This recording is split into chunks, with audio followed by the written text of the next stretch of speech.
La ONU en Uruguay. Alianzas para un futuro sostenible. Un podcast de Naciones Unidas en Uruguay para contarles qué estamos haciendo en pos del desarrollo sostenible del país.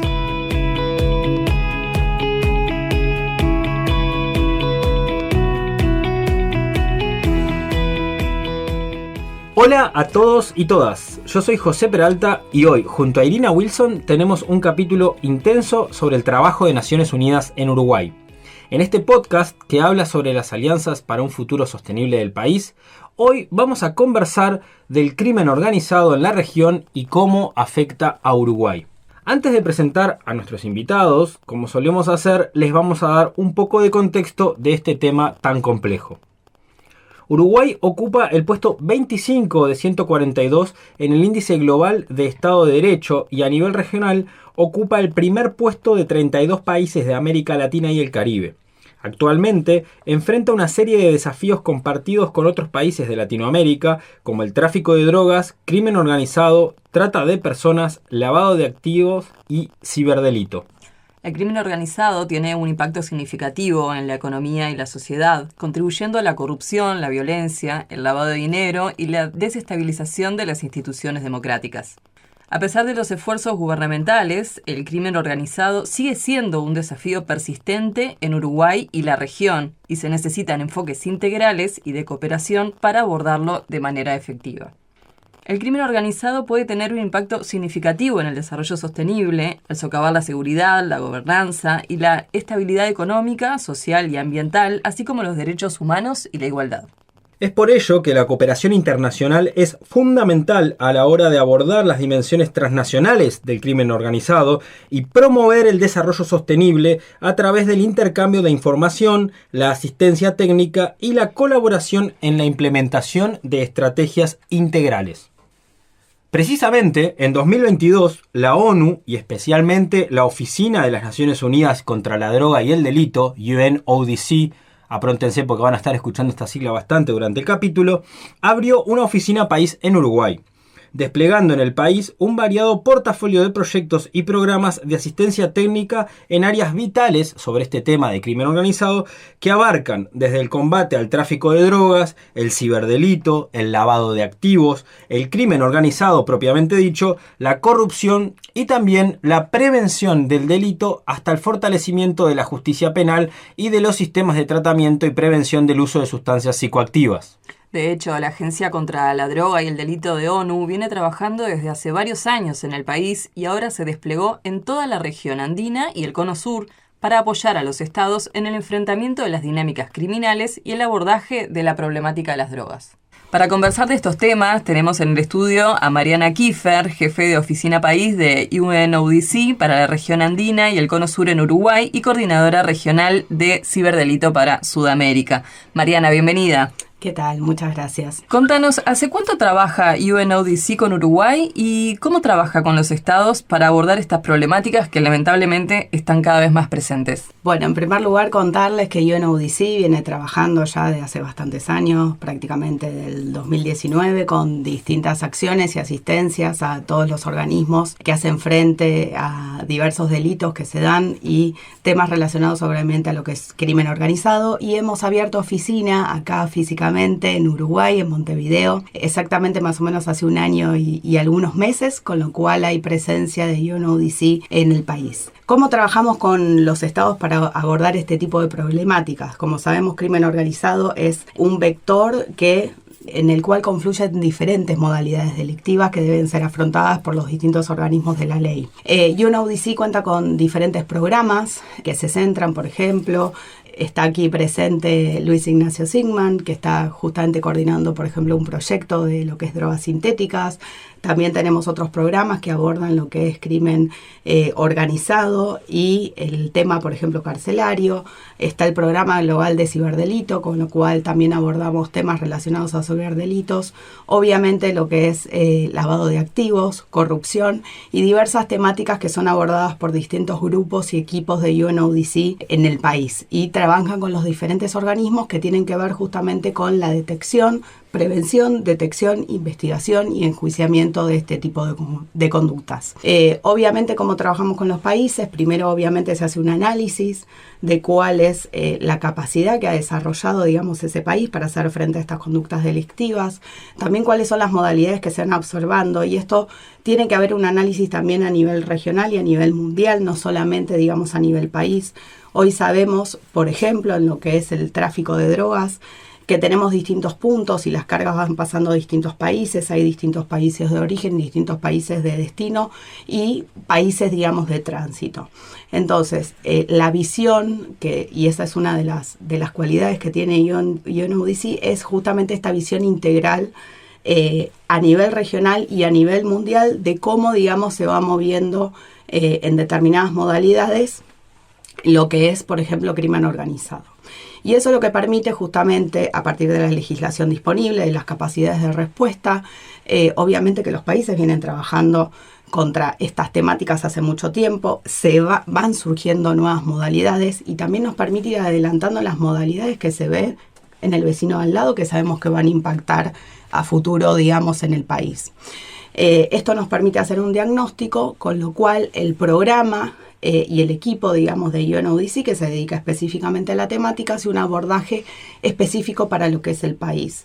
Como yo siempre digo, no son cosas prehechas, sino que justamente se ve cuáles son las necesidades reales y se trabaja mucho sobre lo que es la parte, digamos, práctica de cómo desarrollar o cómo fortalecer esas capacidades existentes, que esto abarca obviamente muchos aspectos. Mariana, justo tocas un tema bien específico de lo que venimos conversando. Hablabas de que cada país tiene una necesidad distinta, que hay que amoldarse a cada país y a las necesidades, pero por otro lado hablas de bandas criminales que son transnacionales y que afectan y tocan a todos los países o a casi todos los países en la región. Exacto. Quería consultarte en ese sentido también, ¿cuál es la dinámica actual de estas organizaciones criminales del narcotráfico y cómo afecta específicamente a Uruguay? De acuerdo a los últimos reportes de UNODC, el Cono Sur se ha establecido cada vez más como una región de tránsito de drogas ilícitas hacia lo que son los mercados internacionales. Y esto es debido a que las estructuras criminales han encontrado nuevas rutas para el narcotráfico. Si ustedes se fijan, el Informe Mundial de Drogas, que fue publicado hace muy poquito por UNODC, justamente lo que muestra son distintas tendencias en lo que es el tráfico de drogas, y en relación a los grupos dedicados a esto, se ve que están cada vez más fragmentados y gestionan únicamente determinadas partes de la cadena de suministro. Esto que requiere que a la hora de investigar esto se vea de una manera integral. Es decir, los organismos encargados, digamos, de la investigación deben centrarse en el ecosistema de los mercados ilícitos en su conjunto y no en células concretas. Y esto requiere un complejo análisis operacional, obviamente una interrelación entre los organismos del Estado. Como sabemos, tenemos distintos organismos encargados de distintas fases, ya sea de detección o de investigación, que necesitan estar en contacto para poder intercambiar información y para tener justamente una visión integral, digamos, de lo que es la modalidad, lo que está haciendo esa banda de crimen organizado y que se pueda atacar de manera conjunta. Y por supuesto garantizar esta cooperación, tanto a nivel nacional, como yo les decía recién, como a nivel internacional. Y ahora en relación a Uruguay, ¿qué pasa con todo esto? ¿Qué pasa en Uruguay? En rasgos generales, ¿qué pasa en Uruguay? Bueno, como sabemos, Uruguay tiene instituciones bastante estables, con una economía dentro de todo bastante estable también, pero obviamente que no es ajena, digamos, a lo que son estas dinámicas. Se ve también que se ha experimentado por ahí un aumento de crimen que está vinculado con narcotráfico, con lo que es la actividad de pandillas en pequeña escala, tal vez. También tenemos que tener en cuenta que impacta en Uruguay por la ubicación como puerto internacional, que lo ha convertido en un país de tránsito hacia lo que son los mercados internacionales. Con lo cual también se está trabajando arduamente, digamos, en lo que es el fortalecimiento o el reforzamiento, digamos, de esos controles en lo que son los puertos. Y muestra de esto son el aumento de incautaciones que se han visto en los últimos 2 años. Con lo cual, esto, digamos, es una evidencia que demuestra esta tendencia con la implicancia, digamos, de Uruguay en lo que son las rutas de tráfico de drogas. Y también no hay que dejar afuera lo que son las zonas de fronteras, donde se evidencia también una fuerte influencia de organizaciones criminales transnacionales sobre las bandas locales. Esto no es solamente en Uruguay, sino que es una tendencia que se da generalizada, digamos, en todo Cono Sur. Bien, muchas gracias. Está también aquí con nosotros Luis Ignacio García Sigman, coordinador de proyectos de la Oficina País de UNODC para la región andina y el Cono Sur en Argentina. Luis, bienvenido, ¿cómo estás? Buenas tardes, José, buenas tardes, Mariana, buenas tardes, Irina. La verdad que muchas gracias por la invitación y es un placer estar compartiendo esta mesa con ustedes para dialogar de estos temas. Contanos, ¿cuáles son los principales desafíos que enfrenta Uruguay en la lucha contra las drogas sintéticas y el crimen organizado? Bueno, acá me gustaría seguir una línea que planteaba Mariana, y en el sentido de que si bien existen especificidades de los mercados ilegales de drogas sintéticas en los diferentes países del Cono Sur, nos parece muy importante pensar las tendencias, los patrones y los desafíos comunes que estamos registrando y enfrentando a nivel regional, ¿no? Y en este sentido nos parece muy oportuno, digamos, comenzar señalando que los países de nuestra región, del Cono Sur, incluido Uruguay, son esencialmente países de destino final de drogas sintéticas o bien de tránsito, pero hacia otros países dentro de nuestra región. A diferencia de lo que sucede con la cocaína, las drogas de síntesis llegan al Cono Sur mayoritariamente a través de una ruta aérea transatlántica. Y en particular, Europa Occidental y más específicamente, digamos, países tales como por ejemplo Alemania, Bélgica, Holanda, España, entre otros, son los principales puntos de origen de estas drogas sintéticas que se trafican ilícitamente hacia nuestra región. Por lo tanto, es lógico que las mayores incautaciones suelen registrarse en envíos postales o encomiendas, así como también en equipajes y en general en lo que nosotros llamamos modalidad de doble fondo de equipajes, que llevan pasajeros que arriban a los países de nuestra región, del Cono Sur, en vuelos comerciales que aterrizan en aeropuertos internacionales de los países de nuestra región. Otra cosa que observamos, y esto, estando Mariana, que es la mayor experta en el tema, es una relación muy estrecha entre los mercados ilegales de drogas sintéticas y su comercialización a través de Internet, tanto en Internet oscura como en Internet superficial. Y en particular esta tendencia, que de alguna manera se vio potenciada durante la pandemia, consiste en definitiva en una creciente oferta ilícita de drogas, incluyendo lógicamente las sintéticas, en redes sociales, en aplicaciones de citas y también, esto es muy importante, en grupos que son creados en aplicaciones de mensajería instantánea encriptada, donde por ejemplo los grupos de Telegram están representando un desafío muy grande para la justicia penal y los investigadores policiales. Este nuevo panorama de las drogas sintéticas y las nuevas sustancias psicoactivas, desde nuestro punto de vista, impone a los países de la región andina y al Cono Sur desafíos nuevos, desafíos serios y desafíos cambiantes que solo pueden abordarse, digamos, de una manera realmente eficaz si se adopta plenamente un nuevo paradigma para contrarrestar a las organizaciones criminales dedicadas al tráfico ilícito de drogas. Luis, es bien interesante esto que estás mencionando, este recorrido que nos ha llevado de las drogas sintéticas y cómo ha ido mutando aquí en la región andina y en el Cono Sur. Y me surge preguntarte en relación con el tema logístico de estas drogas sintéticas, sobre todo porque cuando uno ve los partes policiales y tal, estamos hablando de que los comprimidos de éxtasis son muy pequeños, se pueden transportar en un montón de lugares y digamos que una pequeña cantidad contiene una cantidad o un valor de mercado en el mercado ilegal muy alto, entonces eso genera como quizás también un movimiento que quizás puedas explicarlo y sobre todo es preguntarte cómo los puertos, en este caso, que algo que era lo que mencionaba Mariana más temprano, cómo los puertos resultan escenarios clave para controlar este tráfico de sustancias. Los puertos de Uruguay, y más ampliamente los de toda nuestra región, son infraestructuras completamente críticas y económicamente fundamentales, porque, como mencionábamos antes, de alguna manera facilitan el transporte de mercancías lícitas tanto desde el Cono Sur hacia todo el mundo, así como también desde todo el mundo hacia el Cono Sur. Sin embargo, digamos, hay algunos factores que vuelven a las terminales portuarias, a los puertos, vulnerables a la infiltración por parte de las organizaciones criminales. Algunos ejemplos.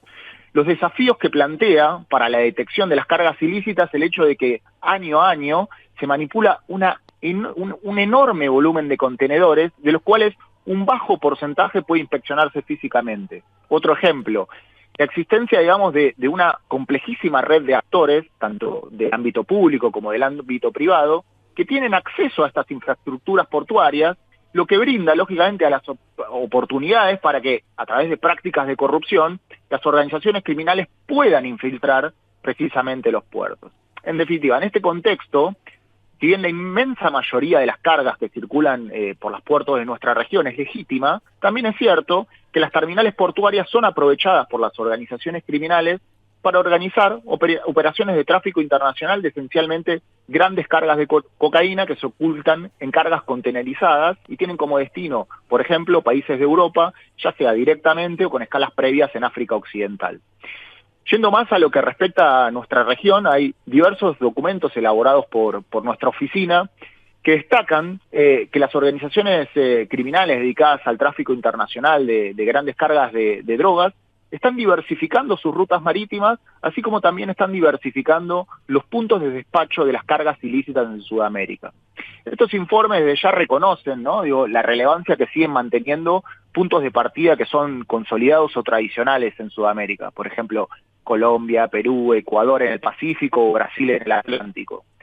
Sin embargo, y esto me parece particularmente importante en función del tema que estamos abordando en este programa, también destacan la importancia que fue ganando en los últimos años lo que se conoce como, o lo que podemos denominar como la ruta fluvio-marítima del Cono Sur, que involucra los puertos de Paraguay, los puertos de Argentina y también los puertos de Uruguay, como punto de despacho de cargas significativas de cocaína destinadas esencialmente hacia Europa. Muchas gracias, Luis, por acompañarnos. No, muchísimas gracias a ustedes, muchísimas gracias Irina, muchísimas gracias José y muchísimas gracias Mariana también por este espacio, por la invitación y por haber compartido estas reflexiones en conjunto. Ahora bien, ¿qué relación tiene esto con la corrupción y con el lavado de activos? Según los expertos, existe una relación estrecha entre la corrupción y el lavado de activos, ya que los grupos criminales a menudo buscan la forma de infiltrarse en las instituciones estatales para facilitar sus operaciones. En este sentido, Uruguay enfrenta desafíos en la detección y prevención del lavado de activos, incluyendo la necesidad de fortalecer los mecanismos de supervisión y mejorar la capacitación de las fuerzas del orden y del sistema judicial. Los datos de la estadística respaldan estos hechos. De acuerdo con los datos de la Senaclaft, la Secretaría Nacional para la Lucha contra el Lavado de Activos y el Financiamiento del Terrorismo de Uruguay, se evidencia un aumento anual constante en las investigaciones sobre lavado de activos del narcotráfico, que pasaron de 1.597 casos en 2018 a 3.021 en 2022. Es por ello que está hoy con nosotros, para ahondar un poco más en este tema, Andrea Agudelo, jefa del área de corrupción y delitos económicos de la UNODC para la región andina y el Cono Sur. Andrea, bienvenida. Hola, muchísimas gracias por la invitación. Para nosotros es un privilegio poder estar aquí conversando con ustedes sobre estos temas tan interesantes que tanto impactan en la región de forma negativa. Entonces, muchas gracias por la invitación. Bienvenida, Andrea. Contanos, ¿por qué es importante comprender esta conexión entre la corrupción y el lavado de activos para abordar eficazmente estos problemas? El lavado de activos en general, o blanqueo de capitales, como se le conoce en algunos países, corresponde con los modos, las modalidades o las formas a través de las cuales las organizaciones criminales buscan dar apariencia de legalidad, ocultar o encubrir la naturaleza de recursos provenientes de las actividades ilícitas que ejecutan. Esos modos, esas operaciones, esas formas coinciden con el concepto de lavado de activos. Para referirme a cómo se puede dar o cómo se materializa este delito en nuestros países, pues consiste en distintos tipos de actividades, como adquirir estos recursos con procedencia ilícita, resguardarlos, invertirlos, transportarlos, transformarlos, almacenarlos, conservarlos, administrarlos, a sabiendas de que provienen de una actividad ilícita, grave, porque son actividades que están enlistadas y que son actividades respecto de las cuales los recursos pueden ser objeto de lavado de activos o blanqueo de capitales. Entonces, esto es el lavado de activos. Ahora, para entrar a hablar de corrupción, pues, la definición globalmente aceptada de este fenómeno se encuentra en la Convención de las Naciones Unidas contra la Corrupción, que es el instrumento internacional globalmente aceptado. Digamos que nuestra oficina no ha querido definir la corrupción en un momento determinado, pues, porque siendo un fenómeno, definirlo en un momento determinado contribuye a que todo el tiempo sea necesario su actualización. Así que la definición que nosotros empleamos en la organización coincide con los delitos que entendemos como corrupción. Ahí se encuentra el peculado, el cohecho, el enriquecimiento ilícito, la evasión fiscal, entre otros. Entonces, teniendo claro este concepto de qué es el lavado y qué es la corrupción, ¿cuál es la relación y por qué es importante entender esta relación? Bueno, pues antes de entrar en esto me gustaría mencionar que estos delitos, la corrupción y el lavado, son delitos cometidos por empresas criminales que operan de manera sofisticada y que cada vez es más frecuente ver en nuestros países, en la región, cómo usan vehículos jurídicos como sociedades para ocultar el producto de la corrupción en el exterior y dar apariencia de legalidad a estos recursos que obtienen los corruptos. Ahora sí, para hablar de la relación, básicamente, o para hablarlo de manera coloquial, todo el dinero que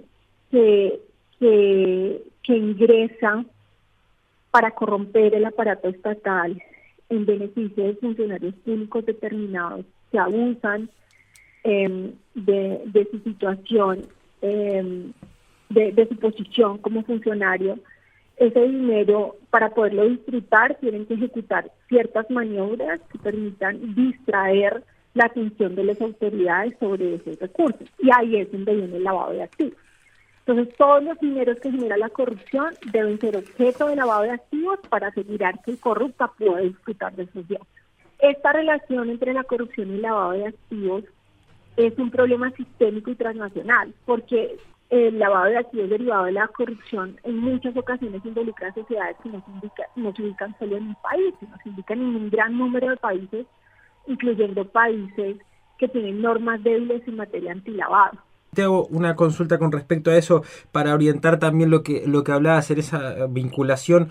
Preguntarte cuáles son las consecuencias económicas y sociales que tiene esta vinculación entre corrupción y lavados de activos, en particular en la sociedad uruguaya, para focalizarlo también al efecto que este vínculo tiene dentro de lo que es la sociedad uruguaya. Sí, mira, pues hay unos efectos políticos de la corrupción y pues del lavado, y es que desestabilizan los sistemas políticos porque los ciudadanos pierden la confianza en las actuaciones del gobierno y en la articulación del aparato estatal, porque la corrupción lo que hace es sacrificar el interés general para darle paso al interés individual. En materia económica hay también grandes consecuencias porque el lavado de activos y la corrupción genera reducción de la inversión extranjera, lo que trae consigo pues el incremento de costos económicos, la disminución de la tasa de retorno y por supuesto el aumento de bienes y servicios que lo vemos en el día a día. También esto impacta el desarrollo empresarial y pues perjudica a los consumidores. Si hablamos de efectos económicos, pues también está el aumento de la inflación, porque el lavado de activos promueve el ingreso y circulación de grandes cantidades de dinero en la economía, en especial de efectivo, justamente por la forma en la que opera el crimen organizado y la corrupción. También yo creo que hay algo muy importante y son las consecuencias éticas, porque el lavado de activos desestimula esa ética del trabajo y la obtención de la riqueza a partir del trabajo honesto. Hay muchos aspectos o consecuencias de esa relación. Para hablar concretamente de los temas de Uruguay, me gustaría destacar que recientemente, justamente por lo que mencioné previamente de la importancia de que las estrategias contra la corrupción y el lavado involucren al sector privado, que nuestra oficina estuvo apoyando a la JUTEP justamente con el fin de que pudiésemos proponer un proyecto de ley encaminado a regular la corrupción privada, porque entender el crimen organizado y la relación lavado-corrupción pasa por entender que es un sistema en el que actores ilegales se entrecruzan con actores legales y se entremezclan esas relaciones de forma tal que se configura un sistema. Muy claro la especificación y la vinculación. Quería simplemente, a modo de resumen, si tenés en un minuto alguna frase o mensaje clave que quieras terminar de enviar en ese minuto para poder redondear y así también captar toda la esencia de lo que venís comentando en este podcast. Con tantos mensajes claves que podría priorizar, pero yo creo que es importante articular esfuerzos públicos y privados para fortalecer la lucha contra el lavado de activos y la corrupción en Uruguay y en todos nuestros países. Todas las economías ilícitas que generan cuantiosos recursos requieren de operaciones de lavado de activos. La corrupción no es un delito menor, genera grandes ingresos, pero también tú mencionaste muy bien el efecto del narcotráfico ahora en Uruguay y en general en la región. Los temas portuarios necesitan también una atención especial que también pasan o comprenden un análisis de riesgos o escenarios sensibles a la corrupción y el lavado de activos. Creo que es importante que todas las estrategias contra el crimen organizado no pierdan de vista que la corrupción y el lavado de activos facilitan el actuar de este tipo de organizaciones y que es importante que se involucren más recursos técnicos para su combate. Andrea, muchísimas gracias por formar parte de este podcast y aportar desde tu conocimiento y tu cargo sobre este mismo tema. Como decían otros expertos siempre, para seguir al crimen organizado hay que seguir también las rutas del dinero. Muchas gracias, Andrea. No, muchas gracias a ustedes, fue un privilegio estar en este espacio. Les envío un cordial saludo y estamos a su disposición. Y siguiendo la ruta del dinero y siguiendo hablando de temas de crimen organizado y sobre todo de cibercrimen, Mariana, queremos volver a ti con este tema y te quiero preguntar en particular cómo se relaciona el ciberdelito con los tipos de delitos que hablamos durante este programa, como el narcotráfico, la corrupción, el lavado de dinero. Se relaciona absolutamente en todo. ¿Por qué? Y esto quiero hacer una aclaración, si bien no hay una definición única, y esto se discute en todos lados sobre ciberdelito, y nosotros descansamos sobre, obviamente, las decisiones que toma cada estado para definir lo que es ciberdelito, se puede hacer una diferenciación entre lo que son los delitos, por ejemplo, ciberdependientes y los delitos ciberfacilitados. Es decir, entre aquellos, por ejemplo, que apuntan y utilizan y son nuevas figuras delictivas que tienen que ver con la tecnología, como puede ser, y esto está... van a entender de lo que hablo porque hemos visto muchas noticias recientemente, es los accesos ilegales, por ejemplo, a lo que son las bases de datos informáticas o lo que son, por ejemplo, los ataques informáticos que hoy en día se está discutiendo mucho, pueden ser internos o también contra infraestructuras críticas, es decir, aquellas que dan sustento a cuestiones vitales para el desarrollo, digamos, dentro de un país, como puede ser un aeropuerto, como puede ser las comunicaciones.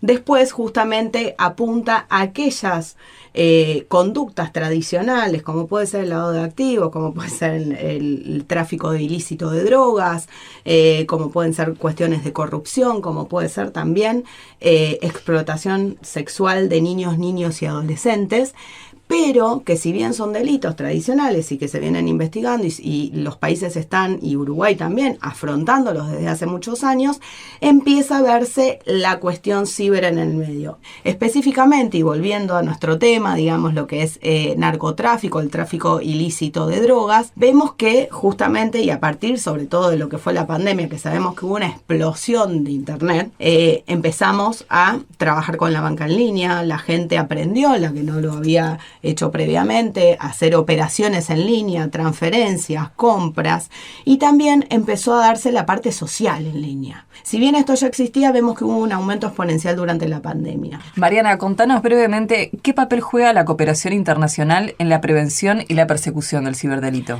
La cooperación internacional hoy es fundamental y si querés una frase que resuma todo es que Internet no tiene fronteras, el ciberespacio no tiene fronteras. Las fronteras a las que estamos acostumbradas, que delimitan los países, las jurisdicciones, en lo que es ciber no existen. Una conducta ilícita puede ser iniciada en un país y tener como víctima o como blanco otro país determinado. Y en el medio tenemos un montón de información digital que viaja y también el sector privado que posee esa información y que puede estar en un tercer país totalmente diferente. Con lo cual, lo que vemos es que la cooperación tiene dos planos. Uno, lo que es la cooperación de Estado a Estado, y otro, lo que es cooperación entre Estado y sector privado. Necesitamos incluir al sector privado, que posee muchísima información que es de vital importancia para poder identificar a los ciberdelincuentes, poder incorporarla a la investigación, y también obviamente de Estado a Estado, porque estas conductas se dan en un espacio que no tiene fronteras. Mariana Kiefer, jefa de Oficina País de UNODC para la región andina y el Cono Sur en Uruguay y coordinadora regional de ciberdelito para Sudamérica, gracias por acompañarnos. Muchas gracias. Con ustedes nos encontramos en el próximo episodio para seguir conversando del trabajo de la ONU en Uruguay. La ONU en Uruguay. Alianzas para un futuro sostenible. Un podcast de Naciones Unidas en Uruguay para contarles qué estamos haciendo en pos del desarrollo sostenible del país.